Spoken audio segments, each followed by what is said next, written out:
अस्सलाम वालेकुम दोस्तों। गंदम मार्केट अज भी फुल तेज़ है। मार्केट से फुल डिमांड चल रही है। जिस तरह कि मैं तुहानू पिछली वीडियो भी तुहाडे नाल शेयर किया कि मार्केट के यह दिन जिहड़े ने बहुत अहम ने, क्योंकि काफ़ी दोस्त ये भी हुण काला करन लग पे ने, ये भी आवाज़ आउण लग पई है जी गंदम 3500-4000 रुपये तक जान लगी है। फिलहाल इवें दा कोई सीन पाड़ नहीं होण लगा। जद मैं पहलां जिस तरह दस्सिया कि इत्थे तक अजे कोई ना तुसीं छलांगा मारो।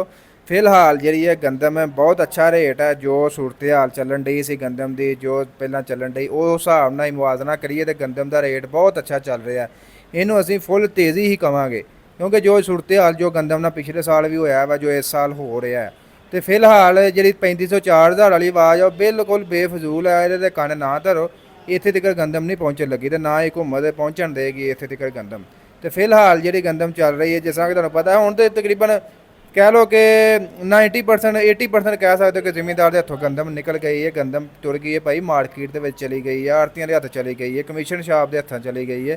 तो हुण गंदम ये फुल तेज़ी रहनी है। लेकिन उधरों भाई हुकूमत ने जेह्ड़े उन्होंने भी पूरा जोर लाया कि गंदम का रेट ना बढ़े, क्योंकि गंदम का रेट बढ़िया नाले रोटी की कीमत बढ़ जानी है।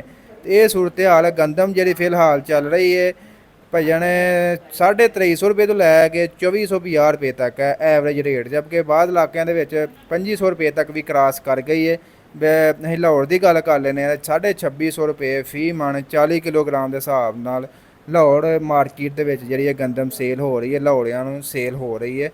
ये जी जी छानने वाली है सफाई करके है, वो जी 2700 रुपये फी मन 40 किलोग्राम के हिसाब नाल भी लाहौरियां मिल रही है। इंशाल्लाह जो ही अपडेट आएगी तुहाडे नाल शेयर कर